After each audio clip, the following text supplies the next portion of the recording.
You know what I'm thinking? I'm thinking something real freaky right now.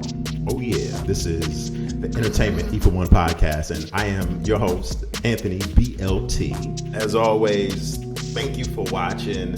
Thank you for liking the videos, subscribing, all my subscribers. And if you like the content that I continuously provide to you in this manner, I would love for you to not only like the videos, but subscribe to the channel and share. Now, the reason I said at the top of the video is because I'm feeling a little freaky. Is because, not because I really am. I mean, although, when am I not feeling that way?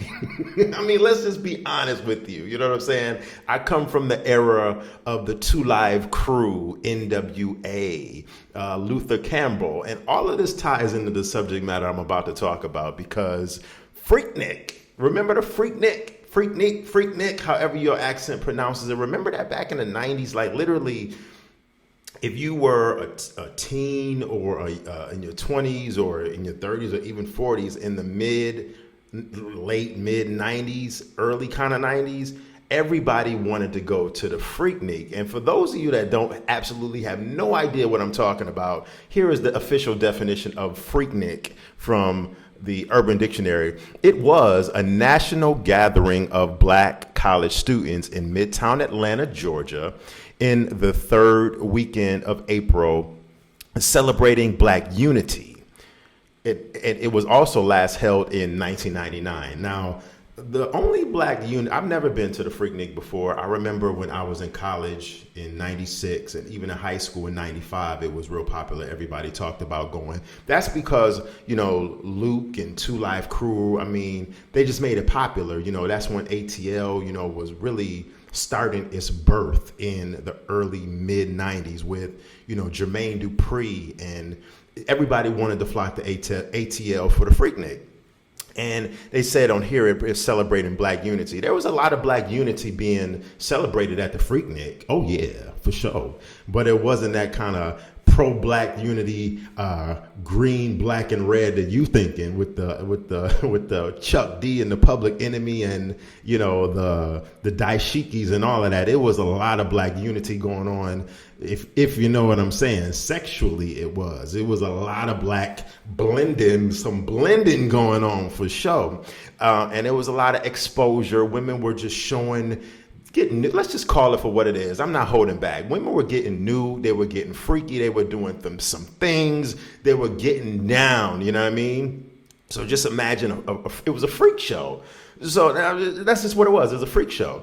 But most recently, the Freaknik is back in headlines because, believe it or not, there's going to be a documentary celebrating the 30-year anniversary of the Freaknik coming out next April in 2024 on Hulu.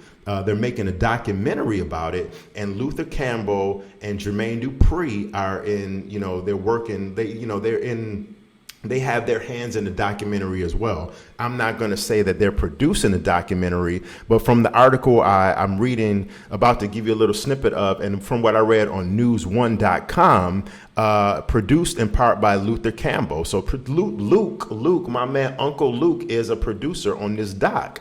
Now, the reason, like I said, why this is back in headlines is because a lot of people that attended that some 30 years ago now are in their 40s, 50s, you know, and they have their own lives. They have since put their freaky, nasty, McNasty, filthy days in the past, but they don't want none of their freakiness to be shown in a negative light on TV. They should have thought about that some 30 years ago when they was doing what they was doing. But what this article is saying, and from what everybody, social media has been in an uproar about for the last week or two, is that the people that are now older, that are going to be, they think there's some of their footage of some of the things that they were doing back in the day are, of course, like I said, now in their 40s and 50s, and they're in the prime of their careers right now, getting ready for damn near retirement. But a group of prominent Black professional women plan to sue the streaming company Hulu and block the films released based on concerns about what could potentially be exposed.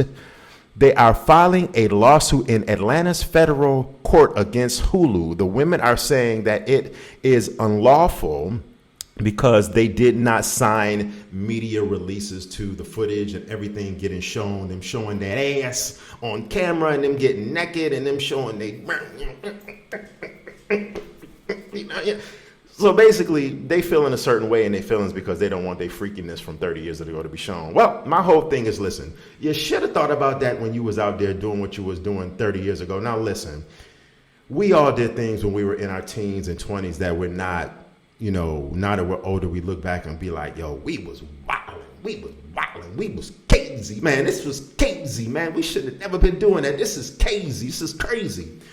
But it goes either both ways. You know what I mean? I can see where the women are coming from in a serious note, because no one wants their past things that they did, might have, did or said or did on video to be shown in a light some 20 something 30 years later. I can relate to that.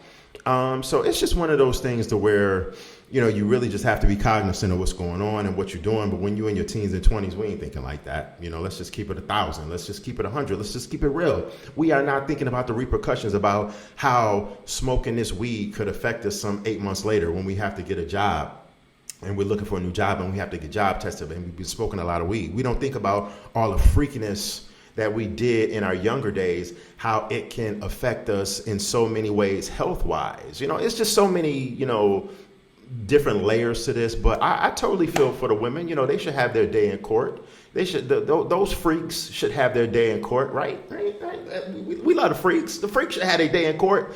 Anyway, I want to know what you got to think about this, because this is a hot topic. Like I said, it's been a hot topic for about a week or two now. I've been seeing all the memes about I'm safe from Freaknik video 94 and all of that. I've been seeing all the jokes and laughs on IG and social media. So, let me know what you got to think about this. This is wild, man. But I'm definitely looking forward to this documentary for sure when it comes out, if it comes out another year from now. This is the Entertainment for One podcast. And of course, I am your host, Anthony BLT. And I will check y'all later. Have a good day. Peace, blessings, and always stay safe. Stay out of them freaky spots too. One love. Peace.